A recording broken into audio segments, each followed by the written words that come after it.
Welcome back to my channel UPSC Hindi वाले में। तो शुरू करते हैं आज का करंट अफेयर। हाल ही में गोवा के काजू को भौगोलिक संकेतक मतलब कि जीआई टैग मिला है, याद रखिएगा इसे। ठीक है, इसकी उत्पत्ति ब्राज़ील से हुई है। 16वीं शताब्दी 1517 ईस्वी में पुर्तगालियों द्वारा इसे गोवा में लाया गया था, याद रखिएगा। ये जो इसका की फैक्टर है मैंने वही लाया जाता है, इसका फालतू डिटेल मैं इसमें नहीं डाला है क्योंकि जितना पूछता है एग्जाम में उतना ही मैं लाया हूँ। ठीक है, जितना जरूरी है, जो बहुत ही इंपॉर्टेंट है, ठीक है, वही फैक्टर मैं लाया हूँ आपके लिए। ठीक है, इसमें ये सिर्फ ये पहले नंबर के लिए। ठीक है, आते हैं दूसरे नंबर पर। हाल ही में गहन इंद्रधनुष 5.0 IMI 5.0 का तीसरा चरण शुरू हुआ। मिशन इंद्रधनुष केंद्रीय स्वास्थ्य एवं परिवार कल्याण मंत्रालय का प्रमुख नियमित टीकाकरण अभियान है। कौन सा है? नियमित टीकाकरण अभियान है। ठीक है, मिशन इंद्रधनुष आपको याद होगा ही और इससे बारे में आपने पढ़ा ही होगा। इसका तीसरा संस्करण है। ये देश भर में टीकाकरण, देश भर में छूटे बच्चों को, गर्भवती महिलाओं को तो क्या करना है, इसका टीकाकरण को पहुंचाना है। इस जो ये तीसरा चरण है, इसकी खास बात क्या है, क्योंकि इसमें पहली बार क्या किया गया है, इस वर्ष पहली बार यह अभियान देश के सभी जिलों में चलाया जा रहा है। याद रखिएगा, देश में पहली बार इस वर्ष देश के सभी जिलों में चलाया जा रहा है। इससे 5 वर्ष तक कम बच्चों को शामिल किया गया है। ठीक है, इसमें 2023 तक खसरा और रूबेला उन्मूलन लक्ष्य के साथ साथ खसरा और रूबेला टीकाकरण कवरेज के सुधार पर विशेष ध्यान दिया गया है।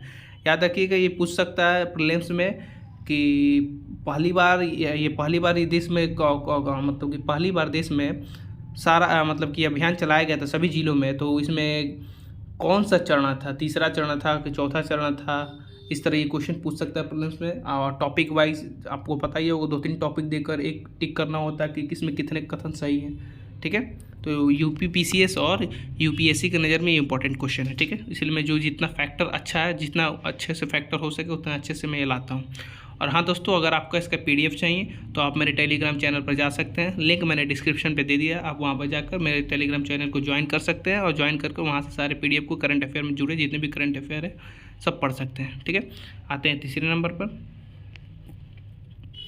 हाल ही में नासा ने पार्कर सोलर प्रोब ने सूर्य के चारों ओर अपनी 17वीं कक्षा के दौरान कितना 6,35,266 किलोमीटर मतलब 3,94,736 मील प्रति आवर घंटे के दौरान, मतलब कि घंटे के वेग से यात्रा करते हुए एक नया गति रिकॉर्ड बनाया। इससे पहले जो गति थी उसकी रिकॉर्ड तोड़ दिया। ठीक है, इस बार कौन सी है? पार्कर सोलर प्रोब ने। इसकी शुरुआत कब की गई थी? इसकी शुरुआत 2018 में की गई थी, याद रखिएगा, इसकी शुरुआत 2018 में की गई थी। पार्क सोलर प्रोब नासा द्वारा सूर्य के कोरोना मतलब कि जो कोरोना मतलब क्या, सूर्य के जो सूर्य है ना, इसके चारों कोना जो होते हैं ना, उसके चारों को बोलते हैं कोरोना, और सौर वायु का रहस्य जानने का लिए भेजा गया एक अंतरिक्ष यान है, याद रखिएगा। ठीक है, आते हैं चौथे नंबर पर। हाल ही में पुणे में एक इजिप्टियन वल्चर को देखा गया। ठीक है, और इसे बचाया भी गया है। इजिप्टियन वल्चर क्या है? नियोफ्रॉन और पार्केनोटेरप्स यूरोप एवं मध्य एशिया और अफ्रीका का मूल पंछी है। इसका IUCN स्टेटस क्या है? एंडेंजर्ड है। ठीक है, याद रखिएगा। और एक और यहाँ पे देख लीजिए, हाल ही में इजराइल की सेना पर आरोप लगा है कि उसने व्हाइट फास्फोरस का उपयोग किया है। व्हाइट फास्फोरस क्या है? मतलब कि जो संघर्ष चला उसमें हमला किया गया है रॉकेटों या उसके द्वारा व्हाइट फास्फोरस का। व्हाइट फास्फोरस एक मोमी रसायन जिससे तीखी लहसुन जैसी गंध आती है। ऑक्सीजन के जैसी संपर्क में आता है वो क्या होता है? जलने लगता है। सफ़ेद फास्फोरस युद्ध सामग्री को अंतर्राष्ट्रीय कानून के तहत प्रतिबंधित नहीं किया गया है।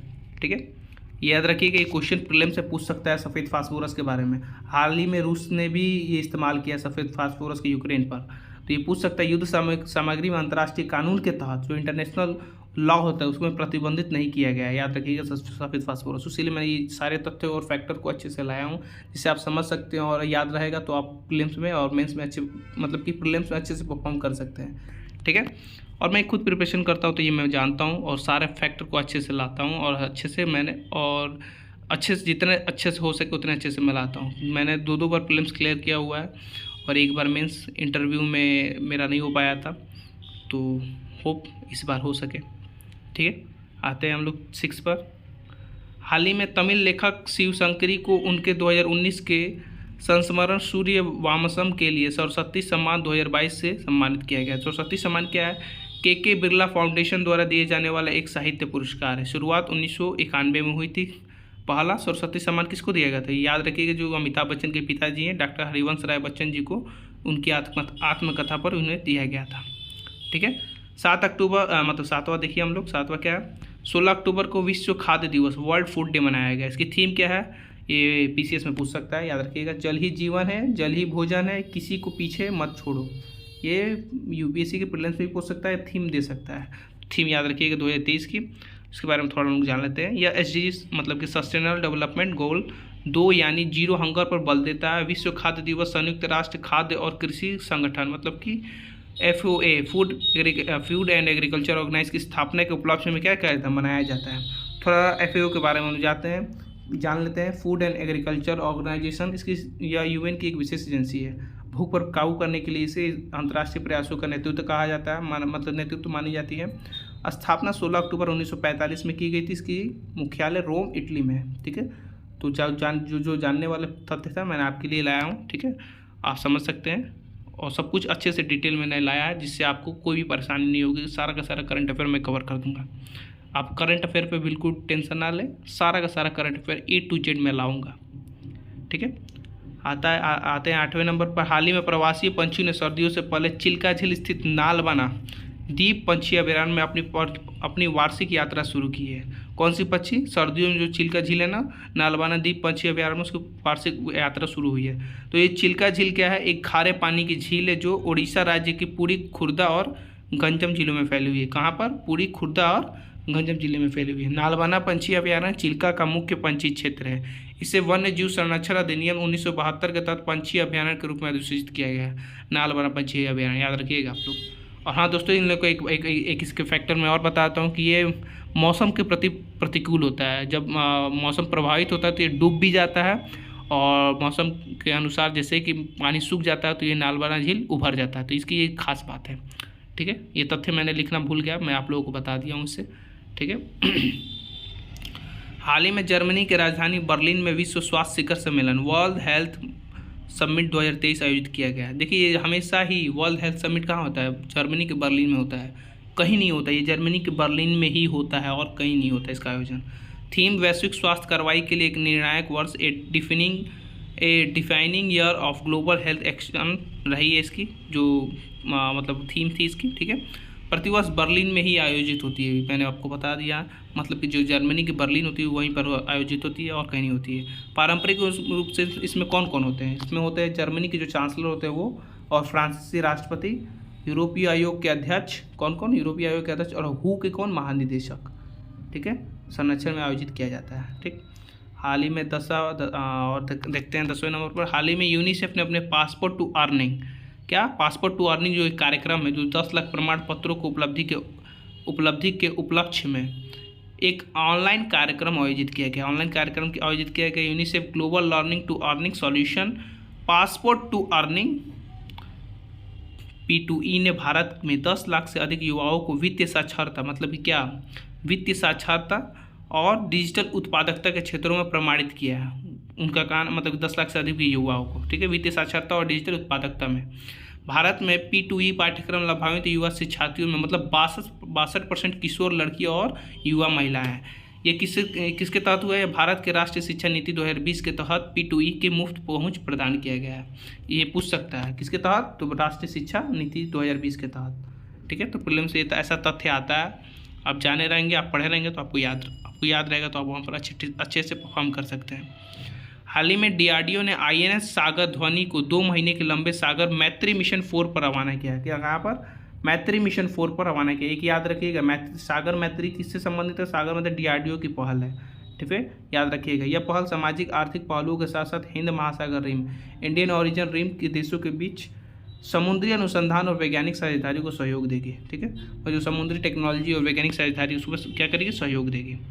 ठीक है, आइए आगे देखते हैं हम लोग। उद्देश्य 8 जो इंडियन ओरिजिन रिम देशों के साथ वैज्ञानिक साझेदारी और सहयोग स्थापित करना है इसका उद्देश्य। सागर मैत्री INS सागर ध्वनि INS किस्ताना के ट्रैक का अनुसरण करेगी। किसका, INS किस्ताना का क्या करेगी, ट्रैक करेगी। और 1962 से 65 के दौरान अंतर्राष्ट्रीय हिंद महासागर अभियान में भाग लिया था। 1962-65 में भी है अंतर्राष्ट्रीय हिंद महासागर अभियान में क्या किया था, भाग लिया था। ठीक है, आते हैं 12वें नंबर पर। हाल ही में NSG ने अपने अरावली पहाड़ी परिसर में रहने वाले जो प्रोसोपिस जूलीफ्लोरा विलायती कीकर को काटने का फैसला किया। जो फैसला, जो झाड़ियाँ नहीं होती है वो जो ग्रीन ग्रीन होती है, प्रोसोफिल जूलोफिल है, उसको काटने का प्रयास किया। इसका कारण क्या है? इसका मतलब कि जहाँ पर भी ये होता है वो सारा का सारा जल, जो जल होता है वो आकर्षित कर लेता है, खींच लेता है। तो इसका मुख्य कारण है घटते जल स्तर है। ठीक है, यह प्रोसोफिस जूलीफ्लोरा फेबेसी परिवार का एक क्या झाड़ीदार छोटा पौधा है। ठीक है, यह शुष्क और अर्ध शुष्क, हमने बताया ना, शुष्क और अर्ध शुष्क दोनों क्षेत्रों में सबसे ज़्यादा आक्रामक प्रजातियों में से एक है। लास्ट क्वेश्चन 13वें नंबर पर, इजरायल और फिलिस्तीन के बीच जो संघर्ष चल रही है आपको पता ही होगा इन दिनों, ये अल-अक्सा मस्जिद पर चर्चा बनी हुई है। अल-अक्सा मस्जिद क्या है? ठीक है, अल-अक्सा मतलब इस्लाम को प्रतिष्ठित स्थान है, जो मक्का मदीना के बाद इस्लाम का तीसरा सबसे क्या है पवित्र स्थल है। मक्का मदीना के बाद कौन सा है तीसरा सबसे पवित्र स्थल? अल-अक्सा मस्जिद, याद रखिएगा। इसके कौन कौन से भी नाम से जानते हैं अभी हम लोग बताएंगे। ये यरूशलेम में स्थित है, जो इजराइल की राजधानी यरूशलेम में स्थित है। यहाँ बसने वाले ईसाई, यहूदिया और मुसलमानों का पवित्र स्थल है। टेम्पल माउंट पर स्थित है। कहाँ पर? टेम्पल माउंट पर स्थित है, जिसे इस्लाम में अल अक्सा कंपाउंड और हरम अल शरीफ के नाम से जाना जाता है। हरम अल शरीफ और अल अक्सा कंपाउंड के नाम से जाना जाता है। तो याद रखिएगा, ये पूछ सकता है। अक्टूबर से जुड़े जितने भी करंट अफेयर है मैं लाया हूँ आपके लिए, 4-5 वेबसाइट उसमें मिलाकर। ठीक है, तो आते हैं पहले नंबर पर। हर साल 17 अक्टूबर को अंतर्राष्ट्रीय गरीबी उन्मूलन दिवस, international day for the education of poverty के रूप में मनाया जाता है। ठीक है, कितने तारीख को मनाया जाता है? 17 अक्टूबर को। ठीक है, इसकी थीम क्या है? ये थीम हमेशा पीसीएस में और प्रीलिम्स से पूछता है, यूपीएससी में। ठीक है, तो क्या है? Decent work and social protection, putting dignity in practice for all. ठीक है, ये इसका 2023 का क्या है? थीम है। उद्देश्य इसका क्या है? उद्देश्य इसका है गरीबी दूर करना, गरीबी दूर करने के जो संबंध होते हैं उसको, उसमें जागरूकता फैलाना है। इस दिवस को मनाने की शुरुआत कब की गई थी? इस दिवस की मनाने की शुरुआत 17 अक्टूबर को 1987 में की गई थी। ठीक है, इस दिन 1948 में सार्वभौमिक घोषणा पर एक हस्ताक्षर हुए थे और यूनाइटेड नेशन जनरल असेंबली में 1992 में 17 अक्टूबर को अंतर्राष्ट्रीय दिवस घोषित कर इसे स्थापित कर दिया था। ठीक है, तो इसके जो फैक्टर है और जो इंपॉर्टेंट फैक्टर है मैं लाया था आपके लिए, जो एग्ज़ाम के पर्पज़ से पूछा जाएगा, सब मैं A to Z जितना भी इसकी सूचना है सब प्रस्तुत करता हूँ, सब A to Z वहाँ पर लाइन लिस्टेड करके लाता हूँ। ठीक है, आते हैं दूसरे नंबर। और हाँ दोस्तों, अगर आपको इसका PDF चाहिए तो आप मेरे टेलीग्राम चैनल पर जा सकते हैं, वहाँ पर डिस्क्रिप्शन में लिंक प्रोवाइड कर दिया, जाकर वहाँ पर क्लिक कर आप जितने भी आज से पिछले करंट अफेयर के जितने भी PDF चाहिए सब वहाँ पर उपलब्ध है, तो आप जाकर वहाँ से पढ़ सकते हैं। ठीक है, आते हैं दूसरे नंबर पर। हाल ही में न्यूजीलैंड में चुनाव हुआ। ठीक है, चुनाव हुआ, इसमें क्रिस्टोफर लक्सन, ये जो है क्रिस्टोफर लक्सन ने निर्णायक जीत हासिल की। ठीक है, वो नए प्रधानमंत्री बने होंगे। ठीक है, ये इन्होंने जीता और 40% उन्हें क्या मिला? वोट पार्टी, मतलब 40% उन्हें वोट मिला। और उन्हें किसको हराया? जो अभी तत्काल PM कौन है? क्रिस हिमकिंस को, जो लेबर पार्टी को हराया है। तो ये क्वेश्चन पूछ सकता है, SSC में पूछ सकता है। ठीक है, तो ये इंपॉर्टेंट है, और UPPCS में भी पूछ सकता है और UPSC में भी क्वेश्चन पूछ सकता है। तो घुमा फिरा कर 2-3 फैक्टर देता है, आपको जानना जरूरी है। ठीक है, आते हैं देखते हैं। यह मुख्यतः 2 बड़े द्वीपों से बना है। देख रहे हैं यहाँ पर 2 बड़े द्वीप। ठीक, एक ऊपर वाला भाग होता है उत्तरी और नीचे वाला भाग क्या होता है? दक्षिणी। 2 द्वीपों से बना है और इसके बीच में क्या है? इसके बीच में क्या है? कुक जल संधि। क्या है? कुक जल संधि। ठीक है, इसके बीच में, याद रखिएगा ये। ठीक है, और फोवेक्स जल संधि कहाँ है? तो फोवेक्स जल संधि कहाँ है? इस द्वीप के एक छोटा सा यहाँ पर एक और द्वीप है। ठीक है, छोटे से द्वीप के बीच में क्या है? फोवेक्स जल संधि है। इस जो छोटे वाले द्वीप है उसको क्या बोलते हैं हम लोग? इसको बोलते हैं स्वीवट द्वीप। क्या बोलते हैं? स्वीवट द्वीप बोलते हैं इसको। ठीक है, तो ये आप याद रखिएगा। ठीक है, क्वेश्चन मैं अच्छे से एक्सप्लेन करके लाया जिससे आपको समझ में आ सके। ठीक है, आते हैं तीसरे नंबर पर। हाल ही में 17 अक्टूबर को सर सैयद अहमद खां की जयंती मनाई गई थी। देखिए सबसे इंपॉर्टेंट है, सर सैयद अहमद खां बहुत ही महान शिक्षक और समाज सुधारक और लेखक थे, याद रखिएगा। और 19वीं सदी में मुस्लिम सुधारक के रूप में जाना जाता है। ठीक है, इन्होंने अलीगढ़ आंदोलन की शुरुआत की। किसकी शुरुआत की? अलीगढ़ आंदोलन की शुरुआत की, जिसका उद्देश्य क्या है? मुस्लिम समुदाय के सामाजिक, राजनीतिक और शैक्षिक पहलुओं में सुधार करना था। ठीक है, अलीगढ़ में इन्होंने एंग्लो मोहम्मडन ओरिएंटल कॉलेज की स्थापना की। किसकी? एंग्लो मोहम्मडन ओरिएंटल कॉलेज की स्थापना, जिससे हाल ही के समय हम लोग क्या जानते हैं? अलीगढ़ मुस्लिम यूनिवर्सिटी के नाम से जानते हैं। ठीक है, इससे पहले इनका क्या नाम था? एंग्लो मोहम्मद ओरिएंटल कॉलेज की स्थापना की थी, उसी को ही हम लोग अलीगढ़ मुस्लिम विश्वविद्यालय जानते हैं। ठीक है, आते हैं चौथे नंबर पर। हाल ही में भारतीय नौसेना ने आंध्र प्रदेश, तमिलनाडु और केंद्र शासित प्रदेशों में पुदुचेरी में एक तटीय सुरक्षा अभ्यास सागर कवच का आयोजन किया। किसकी? सागर कवच की आयोजन किया। उद्देश्य समुद्र खतरे से निपटने के दौरान तटीय सुरक्षा तंत्र और प्रभावशील सुदृढ़ स्थिति का आकलन करना था। ठीक है। इस अभ्यास की विशाखापत्तनम में संयुक्त संचालन केंद्र पूर्व में बारीकी से निगरानी की गई थी। ठीक है। आते हैं पाँचवें नंबर पर। हाल ही में दुनिया भर में विश्व खाद्य दिवस मनाया गया। इसके विश्व खाद्य दिवस के बारे में पूरा डिटेल जानना चाहते हैं, 16 अक्टूबर को मनाया गया। इससे पहले वाली जो करंट अफेयर आई थी, कल वाली करंट अफेयर में आप उसे जाकर पढ़ सकते हैं, उसमें अच्छे से मैंने बताया हुआ है। ठीक है। छवा क्या है? इजराइल हमास के बीच युद्ध में जिनेवा कन्वेंशन को विवाद में ला दिया है। ठीक है। तो ये देखिए, जो इजराइल हमास के बीच जो हो रहा है संघर्ष युद्ध, उसमें किसको ला दिया है? जिनेवा कन्वेंशन को। जिनेवा कन्वेंशन क्या है, इसके बारे में हम लोग जान लेते हैं। जिनेवा कन्वेंशन और अतिरिक्त प्रोटोकॉल अंतर्राष्ट्रीय कानून निकाय है। इसके बारे में थोड़ा फुल डिटेल पढ़ेंगे, क्योंकि PCS और UPSC में इसको पूरा डिटेल से पूछेगा। ठीक है। तो पहला इसमें क्या है? पहला जिनेवा कन्वेंशन क्या है? युद्ध के दौरान पर घायल और बीमार सैनिकों की क्या करना है? रक्षा करना है। दूसरा जिनेवा कन्वेंशन क्या है? युद्ध समुद्र में घायल या बीमार और क्षतिग्रस्त जहाज़ों की सैन्य कर्मियों की क्या करना है? रक्षा करता है। तीसरा जिनेवा कन्वेंशन क्या है? युद्ध बंदियाँ, मतलब कि किसी को भी बंद नहीं कर सकते हैं, युद्ध बंदियाँ पर लागू होता है। ठीक है। चौथा जिनेवा कन्वेंशन क्या है? कब्जे वाले क्षेत्र सहित नागरिकों की सुरक्षा प्रदान करना है। क्या करना है? नागरिकों की सुरक्षा प्रदान करना है। तो ये इंपॉर्टेंट फैक्टर है जिसे आपको जानना जरूरी है। ठीक है। 1949 में 4 जिनेवा कन्वेंशन के अतिरिक्त 2 प्रोटोकॉल वर्ष 1977 को क्या किया गया था? अपनाया गया था। इसके बाद 2005 में तीसरा प्रोटोकॉल अपनाया गया। कब अपनाया गया? 2005 में तीसरा प्रोटोकॉल अपनाया गया। ठीक है। आते हैं 7वें नंबर पर। हाल ही में dedicated front corridor of India DFCC के प्रबंध निदेशक ने 1337 किलोमीटर लंबे EDFC मतलब इसमें क्या हुआ? Eastern dedication front corridor. ठीक है। EDFC को पूरा होने पर घोषणा की। EDFC क्या है? तो ईस्टर्न डेडिकेटेड फ्रंट कॉरिडोर, जो माल ढुआई वाली जो ट्रेन होती है उसके समर्पित होती है। ठीक, इसी को ही समर्थित है, जो पंजाब के लुधियाना से शुरू होती है और पश्चिम बंगाल में समाप्त होती है। ठीक है। और 6 राज्यों से होकर जाती है, याद रखिएगा ये। इस परियोजना को वर्ल्ड बैंक की क्या की गई? वित्त पोषण की। वर्ल्ड बैंक ने से क्या किया? वित्त पोषण किया गया। ठीक है।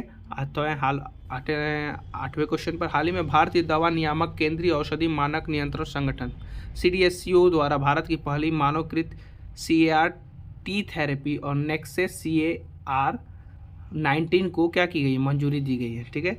इसे IIT बॉम्बे की किसके? इनक्यूबेटेड कंपनी इम्यूनो एक्ट के द्वारा विकसित की गई है। ठीक है। तो इतना पूछेगा नहीं, पर ये याद रख लीजिएगा, IIT बॉम्बे द्वारा इसे इनक्यूबेटेड कंपनी के द्वारा इम्यूनो एक्ट के द्वारा विकसित की गई है। ठीक है।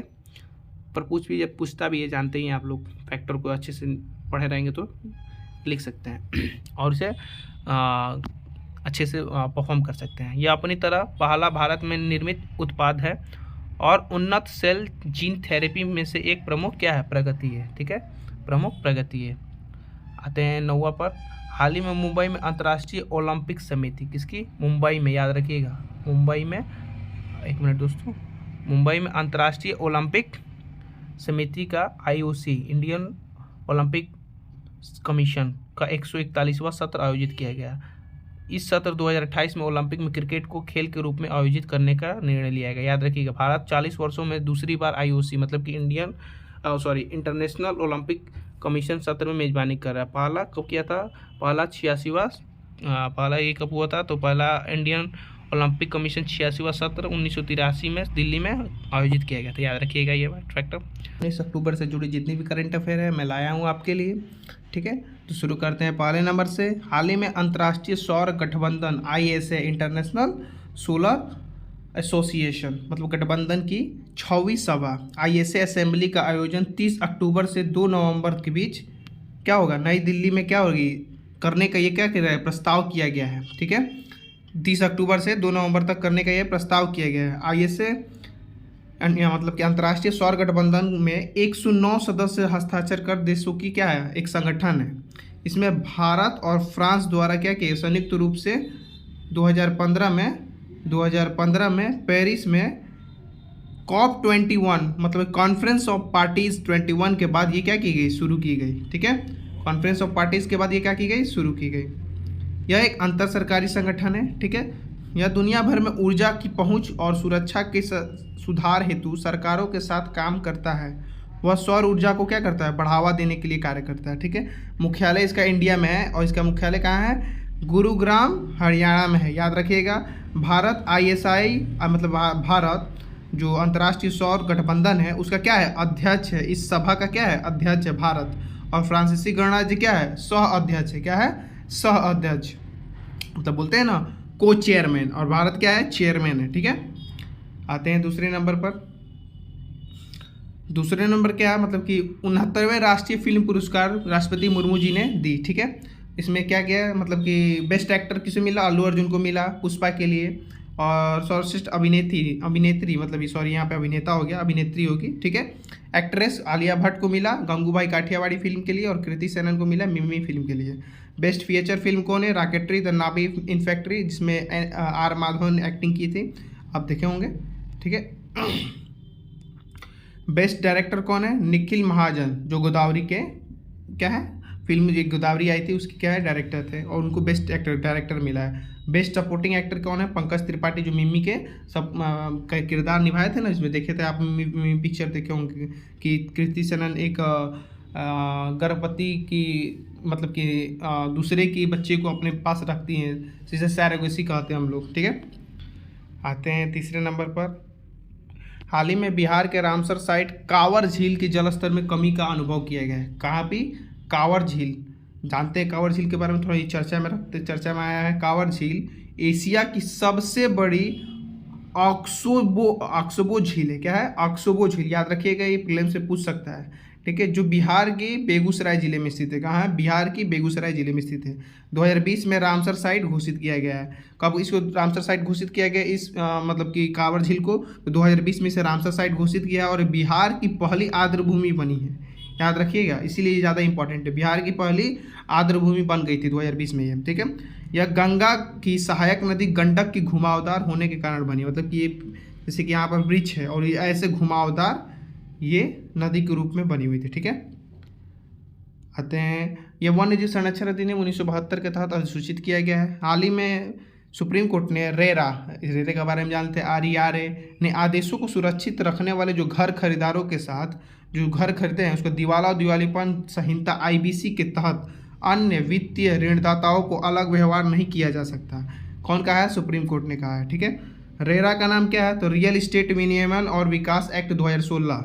ठीक है, याद रखिएगा, ये मेंस में बना सकते हैं क्वेश्चन को अच्छे से। ठीक है, तो इसी टॉपिक को और अच्छे से हम लोग पढ़ते हैं और आगे इसके बारे में समझते हैं हम लोग।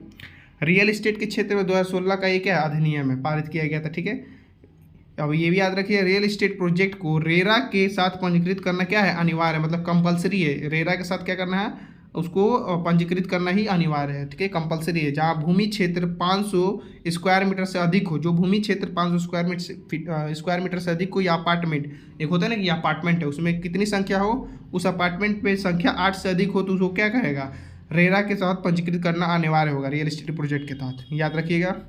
आवासीय और वाणिज्यिक चल और अचल संपत्ति दोनों पर क्या होता है, लागू होता है, याद रखिएगा। यहाँ पे चल छूट गया है। ठीक है, याद रख लीजिएगा। आते हैं पांचवा, हाल ही में प्रोटिस्ट के DNA विश्लेषण में एक सूक्ष्म जीव की आनुवांशिक कोड में आश्चर्यजनक विचलन का पता चला है। ठीक है, आश्चर्यजनक क्या पता, विचलन का पता चला है। ये प्रोटिस्ट पूछ सकता है, प्रीलिम्स में पूछ सकता है, PCS में और UPSC में पूछ सकता है। प्रोटिस्ट 2-3 ऑप्शन दे दिया जाएगा, अगर आप जाने रहेंगे तो इसको अच्छे से टिक कर सकते हैं। तो प्रोटिस्ट क्या है, प्रोटिस्ट जीवों का एक विविध संग्रह है। ठीक है, जिसमें जो पशु, पौधे, कवक और बैक्टीरिया समूहों से वर्गीकृत नहीं होता, याद रखिएगा, होता नहीं है, नहीं होता है, वर्गीकृत नहीं होता है। अधिकांश प्रोटिस्ट माइटोकांड्रिया होता है। क्या होता है, अधिकांश जो प्रोटिस्ट होते हैं वो माइटोकांड्रिया होते हैं। ठीक है, माइटोकांड्रिया। ठीक, आते हैं 6वें नंबर पर। हाल ही में भारत के उपराष्ट्रपति जो G20 के संसदीय अध्यक्ष जो हुआ था, अभी देखे होंगे न्यूज़ पे चला होता, काफ़ी चर्चा में था ये।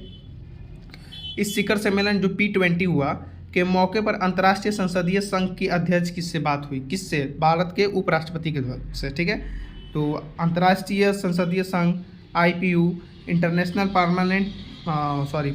पार्लियामेंट यूनियन की स्थापना 1879 में पेरिस में हुई थी। कहाँ हुई थी? पेरिस में हुई थी। वर्तमान में इसमें कितने सदस्य हैं? 179 सदस्य है संसद की, ठीक है, और 13 सहयोगी सदस्य हैं। मुख्यालय इसका कहाँ है? एक मिनट देख लेते हैं। मुख्यालय 1921 में इसका मुख्यालय स्थापना किया गया था। कहाँ पर? स्विट्जरलैंड के जिनेवा में। कहाँ पर? स्विट्जरलैंड के जिनेवा पर, ठीक है। 7वां क्या? हाल ही में अरुणाचल प्रदेश में सेतु बंधन परियोजना को मंजूरी दी। कौन से देश दी?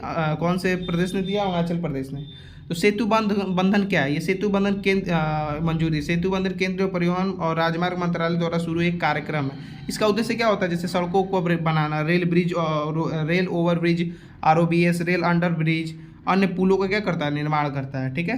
तो सेतु बंधन उससे संबंधित है, याद रखिएगा, ठीक है। आते हैं 7वां नंबर पर। हाल ही में मिस्र वैश्विक स्वास्थ्य निकाय मानदंडों के अनुसार हेपेटाइटिस सी का उन्मूलन की राह पर गोल्ड टियर का दर्जा हासिल करने वाला पहला देश बन गया है। याद रखिएगा, ये क्वेश्चन सबसे ज़्यादा इंपॉर्टेंट है। तो गोल्ड टियर का दर्जा प्राप्त करने वाला पहला देश बन गया कौन? मिस्र, याद रखिएगा। हेपेटाइटिस सी किससे संबंधित है? तो लीवर को प्रभावित करता है हेपेटाइटिस सी। संक्रमित व्यक्ति क्या होता है? जैसे इसमें भोजन या कोई पानी पीने से ये क्या नहीं होता है? फैलता नहीं है, ठीक है। मान लीजिए किसी का पानी पीने से, खाना खाने से, उसके खाने खाने से फैलता, तो ये वो चीज़ इसमें नहीं है, ठीक है, वो उस कारण से ये फैलता नहीं है, ठीक है। आते हैं 8वें नंबर पर। हाल ही में सुप्रीम कोर्ट ने आपराधिक मामलों में विशेष अनुमति याचिकाओं SLP के में अक्सर महत्वपूर्ण जानकारी का अभाव होता है। उन्होंने बताया, क्या बताया? कि विशेष अनुमति याचिका होता है जो आपराधिक मामलों में, अक्सर उसका जो महत्वपूर्ण जानकारी होता है वो उसमें कमी ही होती है, ठीक है। ये किसका कहना है? सुप्रीम कोर्ट का कहना है। तो इसमें बोला गया अनुच्छेद 136 के तहत सुप्रीम कोर्ट के अतिरिक्त क्षेत्राधिकार दिया गया है।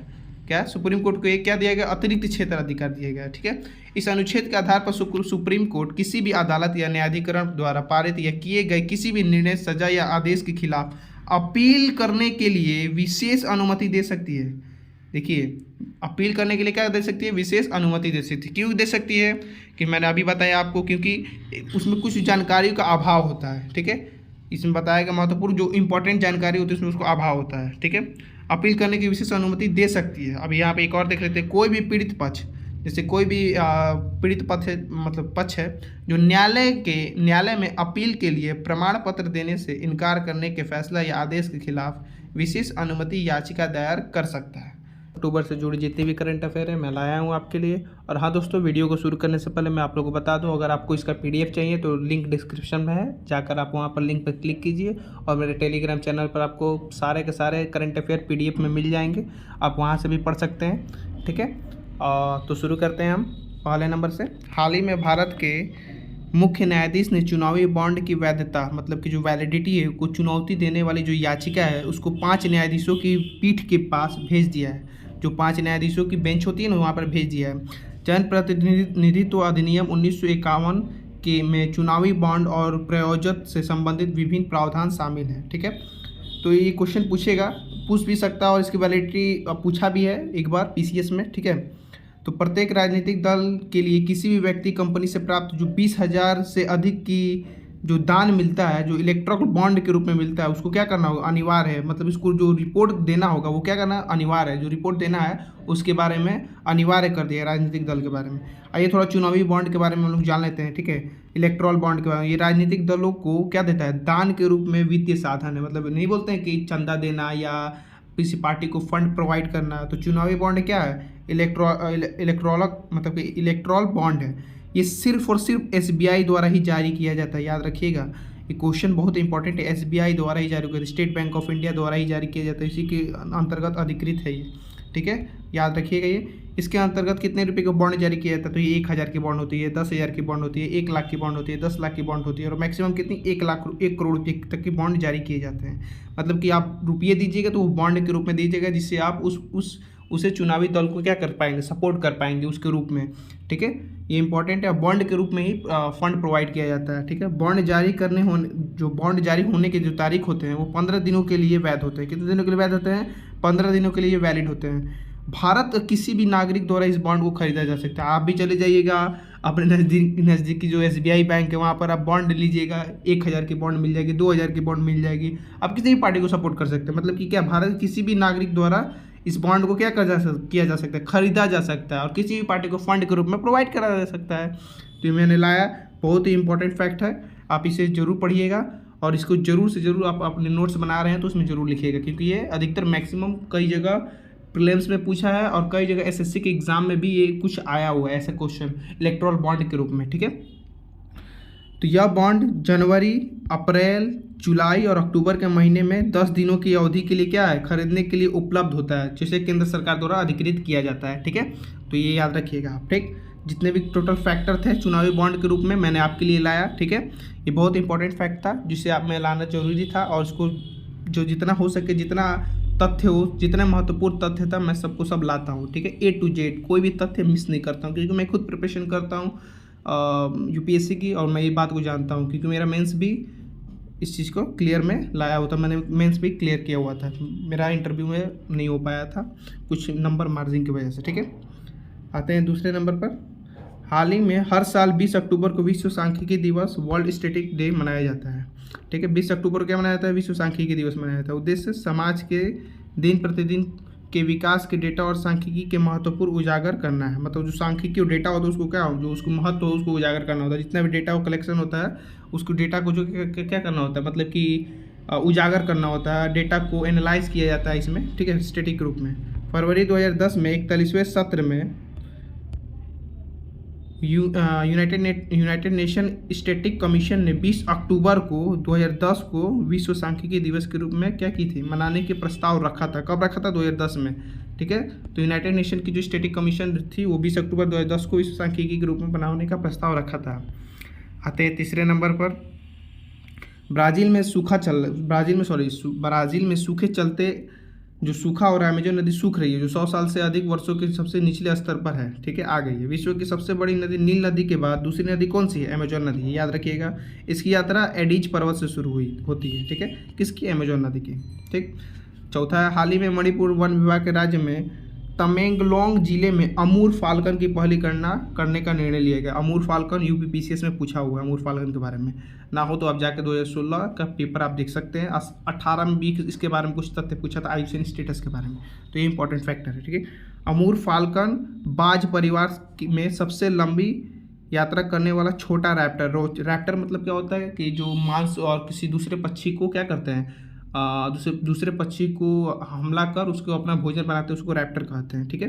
यह पंछी मुख्य रूप से मणिपुर और नागालैंड में यात्रा करता है, ठीक है। स्थानीय स्तर मतलब कि जो मणिपुर और नागालैंड के लोग वहाँ को इस पक्षी को क्या कहते हैं, इस पक्षी को अखुई पूना कहते हैं, अखुई पूना, ठीक है, अखुई पूना का नाम से वहाँ पर बोला जाता है, ठीक है। आयुष्मान स्टेटस क्या है, याद रखिएगा, लिस्ट कंसर्न है, एकदम इंपॉर्टेंट है, इसको जरूर दिमाग में नोट कर लीजिएगा, नहीं तो कहीं इसका आप करंट अफेयर रेगुलर आप अपना बनाते होंगे तो इसमें जरूर लिखिएगा ये चीज़, ठीक है। आते हैं 5वें नंबर पर। हाल ही में सुप्रीम कोर्ट की पीठ ने समलैंगिक विवाह को मान्यता या विनियमित कर सकता है, बड़ा चर्चा मुद्दा है ये समलैंगिक विवाह, ठीक है, इंपॉर्टेंट है।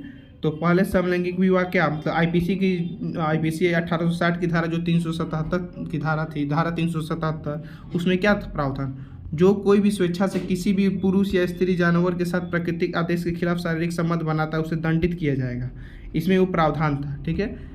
दिल्ली हाई कोर्ट ने नाज फाउंडेशन बनाम एनसीटी सरकार मामले 2009 में धारा 377 को असंवैधानिक माना, ठीक है।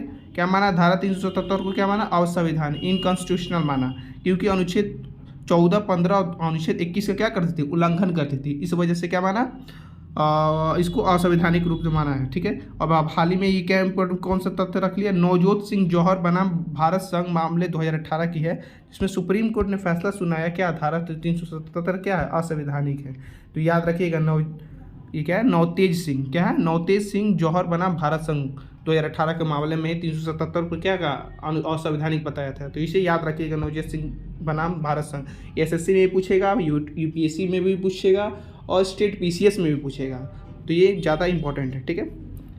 6वां क्वेश्चन क्या है, हाल ही में नागपट्टिनम तमिलनाडु और काकेशथुराई श्रीलंका के बीच एक हाई स्पीड नौका सेवा चेरियापानी की शुरुआत हुई, ठीक है। नागपट्टिनम तमिलनाडु और कासेपुरा श्रीलंका के बीच क्या हुई, हाई स्पीड नौका सेवा चेरियापानी की शुरुआत हुई।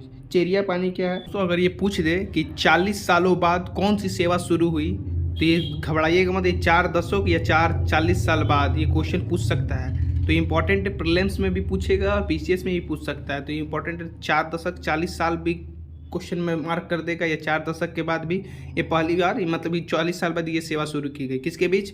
जो नागपट्टी तमिलनाडु और कासेक थुराई श्रीलंका के बीच एक हाई स्पीड नौका सेवा है, ठीक है, चेरियापानी नाम से, याद रखिएगा इसको, ठीक है, इंपॉर्टेंट है। इसका स्वामित्व किसके द्वारा होता है? इसका स्वामित्व क्या है? ये शिपिंग कॉर्पोरेशन ऑफ इंडिया के पास है, मतलब जो इसका अथॉरिटी किसके पास है? शिपिंग कॉर्पोरेशन ऑफ इंडिया के पास है।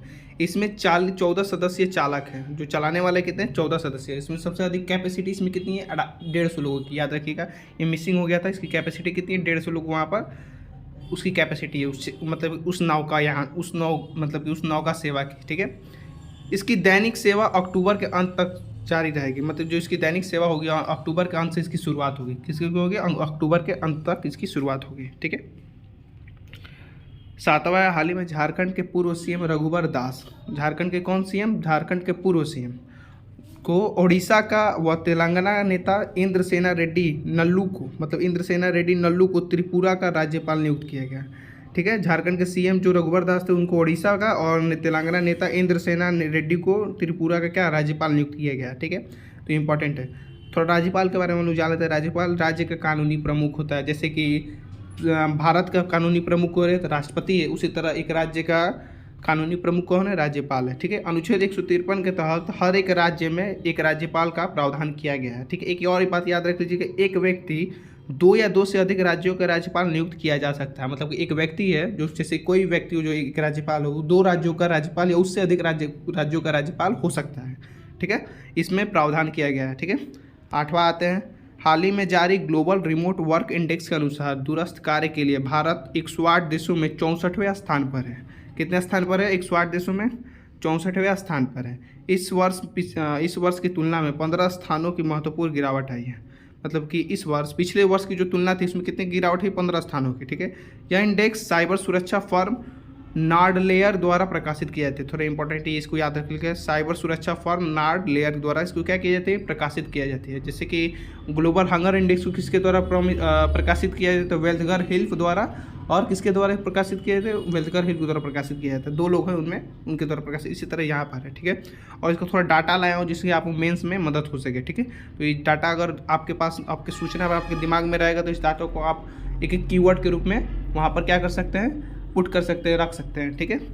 तो इस इंडेक्स में 4 मानदंड हैं। कौन कौन से मानदंड हैं जो मूल्यांकन करते हैं? जैसे कि साइबर सुरक्षा हो गया, इसका जो क्या है मानदंड है, 4 मानदंडों पर चलता है। और दूसरा क्या है? आर्थिक सुरक्षा। और तीसरा क्या है? डिजिटल और भौतिक सुरक्षा या अवसंरचना, ठीक है। और सामाजिक सुरक्षा, ठीक। 4 आयामों में से भारत का खराब प्रदर्शन हुआ है, ठीक है। इसमें इस चीज़ को अगर रखेंगे आप मेंस में तो आपको कॉपी और अच्छी लगेगी, ठीक है। इसलिए मैं डाटा सारा का सारा लाता हूँ, जिससे मुझे भी इस चीज़ को, मैं भी प्रिपरेशन करता हूँ तो मैं इस चीज़ को अच्छे से जानता हूँ। मेंस मैंने दिया हुआ है तो मैं इस चीज़ को बहुत अच्छे से जानता हूँ, और कैसे लिखना है इस चीज़ को मैं जानता हूँ। और हाँ दोस्तों, बहुत जल्दी मैं हर एक प्रीलिम्स का, प्रीलिम्स से जुड़ी, सॉरी करें, हर एक करंट अफेयर का जो भी एक टॉपिक होगा उस पर एक मेंस के लिए अच्छे से आंसर राइटिंग लाऊंगा, हर एक वीडियो के लिए, मतलब कि सॉरी हर एक टॉपिक के लिए, ठीक है। और उस चीज़ को अच्छे से आप लोगों को समझाऊंगा और लगातार इस चीज़ को लाऊंगा। आज तक यूट्यूब पर कोई नहीं प्रोवाइड किया है, इसलिए नहीं प्रोवाइड करते क्योंकि जो कोचिंग होते हैं वो चीज़ मैं पढ़ता हूँ तो मैं इस चीज़ को जानता हूँ। वहाँ पर वो चीज़ प्रोवाइड किया जाता है, उस चीज़ के लिए अच्छे खासे पैसे लिए जाते हैं। 1.5 लाख रुपये फ़ीस होती है, कहीं कहीं 80,000 रुपये फ़ीस होती है, कहीं कहीं 40,000 फ़ीस होती है। तो आप ये लोग, अब मैं यहाँ पर फ्री यूट्यूब में ये चीज़ ला रहा हूँ जिसके तहत आप लोगों के लिए हेल्प हो सकती है, ठीक है। आते हैं ये, ठीक है। तो डिजिटल और भौतिक और संरचना 77वें स्थान पर, और सामाजिक सुरक्षा 74वें स्थान के क्षेत्र में, ठीक है। ई बुनियादी ढांचा, ठीक है, ई बुनियादी ढांचा को दुनिया के सबसे कम विकसित है, जो सबसे कम विकसित है, जिसमें 95वें क्या स्थान पर है इंडिया। ये देखिएगा, भारत का इंटरनेट कनेक्शन महंगा 78वें स्थान पर, और गुणवत्ताहीन 70वें स्थान पर है, ठीक है। जो गुणवत्ताहीन में है वो 70वें स्थान पर है, ठीक है। सर्वोच्च अंक पाने वाले कौन कौन है? तो डेनमार्क है, नीदरलैंड है, जर्मनी है, स्पेन है, स्वीडन है, पुर्तगाल है, ठीक है, आदि देश हैं, ठीक है। आते हैं 9वां क्वेश्चन और लास्ट क्वेश्चन है इसको, ठीक है। और उतना ही फैक्टर लाया हूँ जो ज़रूरी है, ठीक है। अभी ये चीज़ में जो आपको लिए जानना जरूरी है, इसलिए जानना है क्योंकि ये क्वेश्चन आ भी सकता है, ठीक है। तो ये माइंड में रहा, ये इतना भी इम्पोर्टेंट नहीं है पर मैं लाया हूँ, जैसे कि जो इसका की फैक्टर है उसके लिए लाया हूँ, ठीक है। तो वैज्ञानिकों ने अब चंद्रमा की सतह पर निर्माण के लिए नई तकनीक की खोज की है। मतलब कि चंद्रमा पर अब क्या सड़कें बनाने के या पैड निर्माण करने के लिए जो लैंडिंग पैड होती है ना, लॉन्चिंग पैड, जहाँ पर जो प्रस्थापित किया जाता है ऑर्बिट को, उसका निर्माण करने के लिए कच्चे माल के रूप में उपयोग किया जा सकता है, इन्होंने बताया। और वैज्ञानिकों ने इस चीज़ के लिए खोज की है, ठीक है। तो वैज्ञानिकों ने जैसे कि यूरोपीय अंतरिक्ष एजेंसी द्वारा EAC-1A द्वारा EAC-1 एक विकसित किया गया। क्या विकसित किया गया कि महीन दाने की एक सामग्री है, जिससे कि उस चीज़ से क्या किया जाएगा, उस चीज़ से वो सड़क निर्माण वो कच्चे माल के रूप में इस्तेमाल किया जाएगा। मकसद क्या है कि जब सूर्य की रोशनी पड़ती है तो चंद्र धूल ठोस चट्टान स्लैब में पिघलने में सक्षम है या नहीं। जैसे कि चंद्रमा पर रोशनी पड़ती है ना, तो सूर्य की रोशनी पड़ती है तो वो जो मेटल बनाएंगे, जो EAC-1A बनाया गया है, वो गलेगी कि नहीं गलेगी, इस चीज़ पे वो शोध कर रहा है। यही इसका मकसद है। अगर उस चीज़ को सक्सेसफुल हो जाता है तो वो चीज़ बनाई जाएगी, ठीक है। और 21 अक्टूबर से जुड़े जितने भी करंट अफेयर है मैं लाया हूँ आपके लिए, ठीक है। हाल ही में ब्राइट ट्रांजिट सर्वे बॉट, मतलब कि ब्राइट ट्रांजिट सर्वे बॉट BTSBOT नामक एक आर्टिफिशियल इंटेलिजेंस AI सिस्टम ने मानवीय हस्तक्षेप के बिना पहली बार एक नए सुपरनोवा की खोज की है। मतलब कि बिना इंसान के हस्तक्षेप के इसने, ये आर्टिफिशियल इंटेलिजेंस ने एक सुपरनोवा की खोज की है। यह नए सुपरनोवा का नाम है SN 2023 TYK रखा गया है। ये क्वेश्चन पूछ सकता है और ये दे सकता है कि ये क्या है, प्रीलिम्स में भी पूछ सकता है और UPPCS में भी पूछ सकता है और ये SSC के एग्ज़ाम में भी पूछ सकता है, ठीक है। तो BTSBOT कैलिफोर्निया में एक रोबोटिक कैमरा और जीविक ट्रांजिएट फैसिलिटी JTF के एक डेटा में सुपरनोवा का पता लगाया है, ठीक है। BTSBOT को USA ने नॉर्थ वेस्टर्न यूनिवर्सिटी के वैज्ञानिकों की टीम ने विकसित किया था, ठीक है। अब आते हैं थोड़ा इजराइल और हमास के युद्ध के बीच। जो मिस्र है, यहाँ पे मिस्र है, ठीक है। मिस्र ने गाजा से लगने वाली जो राफा बॉर्डर को खोलने के लिए तैयार हो गया है, ठीक है। तो मान लीजिए ये इजराइल है, ठीक है। यहाँ पर क्या है, हमारा हमास गाजा पट्टी है, ठीक है, ठीक है। ये गाजा पट्टी है। गाजा पट्टी के यहाँ पर एक बॉर्डर लगा है दक्षिणी क्षेत्र में, ठीक है। इस दक्षिणी क्षेत्र का क्या नाम है, राफा बॉर्डर है, ठीक है। जिसमें इसमें क्या हुआ है कि बॉर्डर से गाजा के लोगों को मानवीय सहायता प्रदान की जाएगी। मतलब कि इजिप्ट के रास्ते, ये बॉर्डर के रास्ते क्या की जाएगी, मानवीय सहायता प्रदान की जाएगी। मतलब कि जो मानवीय सहायता है, जो भी इक्विपमेंट है इसके द्वारा, मेडिकल से सुविधा, खाने पीने की चीज़ों की क्या की जाएगी, मानवीय सहायता प्रदान की जाएगी। राफा बॉर्डर गाजा में बाहर निकलने की सबसे दक्षिणी चौकी जो मिस्र की सिनाई प्रायद्वीप की सीमा पर स्थित है। मैंने अभी बताया ना आपको, ये दक्षिणी सीमा पर यहीं पर स्थित है, ठीक है। और हाँ दोस्तों, ये और ये इन्हीं मतलब कि जो रेड में आपको दिख रहा है ना, इसी को हम लोग फ़िलिस्तीन बोलते हैं। हालांकि फ़िलिस्तीन 1947 में पूरा था, बाद में इजराइल ने कब्जा करते ये पूरा हासिल कर लिया, ठीक है। अब आते हैं तीसरे नंबर पर। हाल ही में केंद्रीय प्रत्यक्ष कर बोर्ड CBDT ने अपने अधिकारियों की उद्योग और आंतरिक व्यापार संवर्धन विभाग DPIIT द्वारा मान्यता प्राप्त स्टार्टअप के खिलाफ एंजल टैक्स कार्रवाई नहीं करने का निर्देश दिया। एंजल टैक्स जो कार्रवाई होता है उसको करने का निर्देश नहीं दिया है। एंजल टैक्स के बारे में थोड़ा हम लोग जान लेते हैं, इंपॉर्टेंट है, पूछता है और पूछेगा भी। PCS में एक बार पूछा हुआ था ये, ठीक है। एंजल टैक्स गैर सूचीबद्ध कंपनियों द्वारा भारतीय निवेशकों से शेयर जारी करके जुटाई गई पूंजी पर कर लगाया जाता है। मतलब जो एंजल टैक्स क्या है, जो कंपनी होती है, जो गैर लिस्टेड कंपनी होती है, समझ रहे हो, जैसे कि जो शेयर मार्केट में जो गैर लिस्टेड कंपनी होती है, जो वहाँ के निवेशकों को जो शेयर जारी करते हैं उससे जो पूंजी जुटाई जाती है उस पर कर लगाया जाता है, ठीक है। यह तब लगाया जाता है जब जारी किए गए शेयरों की कीमत, जो शेयर की कीमत होती है, जो कंपनी की उचित बाजार मूल्य, जो कंपनी का उचित बाजार मूल्य से अधिक हो जाती है, तब ये एंजल टैक्स लगाया जाता है। तो इसलिए मैं इसको अच्छे से विवरण रूप लेकर आया हूँ जिससे आपको ये समझ में आ सके, ठीक है। और ये इम्पॉर्टेंट है और प्रीलिम्स में भी पूछ सकता है। और आप इस टैक्स के बारे में विस्तारित पूर्वक लिख सकते हैं, कहाँ पर, मेंस में भी इस चीज़ को पुट कर सकते हो, ठीक है। इसे वर्ष 2012 में भारत सरकार ने मनी लॉन्ड्रिंग से निपटने के लिए शुरू किया था। 2012 में किसने शुरू किया था, भारत सरकार ने मनी लॉन्ड्रिंग से जो निपटने के लिए शुरू किया था, ठीक है। एंजल टैक्स से संबंधित प्रावधान आयकर अधिनियम 1961 की धारा 56(2) से लिया गया है, ठीक है। आते हैं चौथे नंबर पर। हाल ही में कौशल विकास और उद्यमिता मंत्रालय ने इंडिया स्किल 2023-24 का कार्यक्रम लॉन्च किया है, ठीक है। साथ ही वर्ल्ड स्किल 2022 के विजेताओं का नाम सम्मानित किया है। जो 2022 में जो वर्ल्ड स्किल के विजेता है उसको सम्मानित किया जाएगा, ठीक है। वर्ल्ड स्किल दुनिया की सबसे बड़ी कौशल प्रतियोगिताओं में से एक है। यह हर 2 साल में क्या की जाती है, आयोजित की जाती है। भारत ने पिछले साल वैश्विक प्रतियोगिता में कितना चौथा स्थान प्राप्त किया था, तो 11वां स्थान। इंपॉर्टेंट है, इसको लिख लीजिएगा, ठीक है। और हाँ दोस्तों, अगर आपका इसका PDF चाहिए तो आप मेरे टेलीग्राम चैनल के लिंक पर जा सकते हैं। मैं डिस्क्रिप्शन पर लिंक प्रोवाइड कर दिया, आप वहाँ पर क्लिक कर वहाँ से जा सकते हैं और जितना भी PDF है करंट अफेयर से जुड़ी सब पढ़ सकते हैं। और जितना भी इस चैनल पर आएगा करंट अफेयर और मेंस से रिलेटेड जितने भी टॉपिक आएंगे सबको इसमें कवर किया जाएगा। और टेलीग्राम पर उस सारे के सारे चैनल टेलीग्राम पर सारी की सारी सूचनाएँ आपको दी जाएगी, ठीक है। आते हैं 5वें नंबर पर। हाल ही में हू ने घोषणा की, लाओस ने सार्वजनिक स्वास्थ्य समस्या के रूप में लिम्फेटिक फाइलेरियासिस को सफलतापूर्वक समाप्त कर दिया। देखिए, लाओस एक देश है, ठीक है, जिसकी राजधानी वियंतियन है, ठीक है। लिम्फेटिक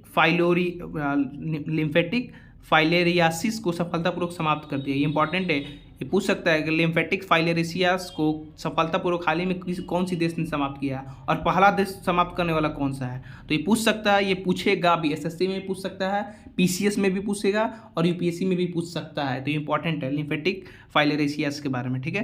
तो लाओस 2023 में, कब, 2023 में लिम्फेटिक फाइलेरियासिस को खत्म करने वाला बांग्लादेश के बाद दूसरा देश बन गया है। पहला देश कौन सा है जो सफलतापूर्वक लिम्फेटिक फाइलेरियासिस को समाप्त किया है, तो बांग्लादेश ने पहला है जो लिम्फेटिक फाइलेरियासिस को समाप्त किया। दूसरा क्या है, लाओस है। लाओस देश ने दूसरे नंबर पर आता है जो 2023 में समाप्त किया है, ठीक है। लिम्फेटिक फाइलेरियासिस के बारे में थोड़ा जान लेते हैं। एक वेक्टर जनित रोग है, इसमें मच्छर क्यूलेक्स एनोफिलिस एक सामान्य वेक्टर के रूप में कार्य करता है। यह रोग नेमाटोड के रूप में वर्गीकृत परजीवियों के संक्रमण के कारण होता है। किसके कारण होता है, नेमोटिक के रूप में वर्गीकृत परजीवियों के संक्रमण के कारण होता है। यह लसिका तंत्र को खत्म करके शरीर के अंगों को विस्तार का कारण बनता है। विस्तार का कारण समझते हो, लसिका तंत्र मतलब जैसे पैर है ना, तो पैर पूरा फूल जाएगा और फूल हो जाएगा जिससे क्या होगी, दर्द होगा और गंभीर से दिव्यांगता आ जाएगी, मतलब कि लंगड़ा हो जाएगा आदमी, अपाहिजता आ जाएगी, इससे संबंधित है। लसिका तंत्र खराब करती है, ठीक है।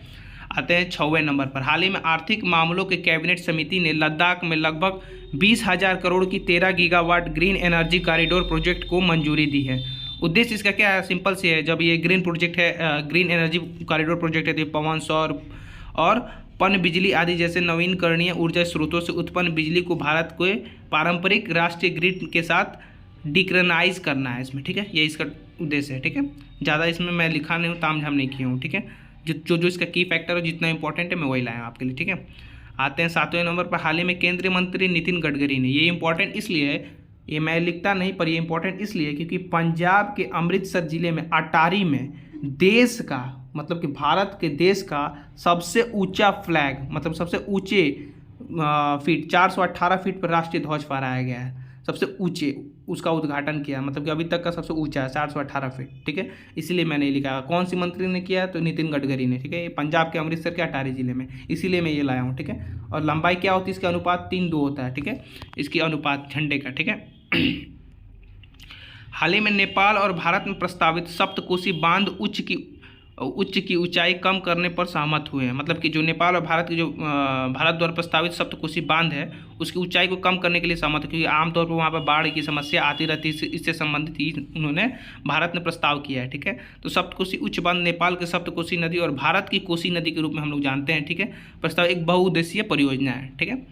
तो आज का करंट अफेयर समाप्त होता है, मिलते हैं कल के करंट अफेयर पर। और हाँ दोस्तों, मेंस का टॉपिक आ रहा है, रेगुलर वीडियो आएगी मेंस पर। GS, GS1, GS2, GS3, GS4 सारा का सारा टॉपिक कवर किया जाए। कम से कम 5,000 क्वेश्चन को सॉल्व किया जाएगा। और जितना भी टॉपिक है आपको कहीं से भी कुछ भी पढ़ने की नहीं ज़रूरत है, यूट्यूब पर ये मैंने पहली बार लाया हूँ, ठीक है। और इससे आपको बहुत हेल्प होगी और सारा का सारा टॉपिक को कवर करूँगा, जिससे कि आपको कहीं पर भी कोचिंग वोचिंग जाने की कोई भी आवश्यकता नहीं पड़ेगी, ठीक है। उस पर प्लान बन रहा है धीरे धीरे, ठीक है। एक साथ वीडियो आएगी, रोज़ पर एक टॉपिक पर वीडियो आएगी, ठीक है।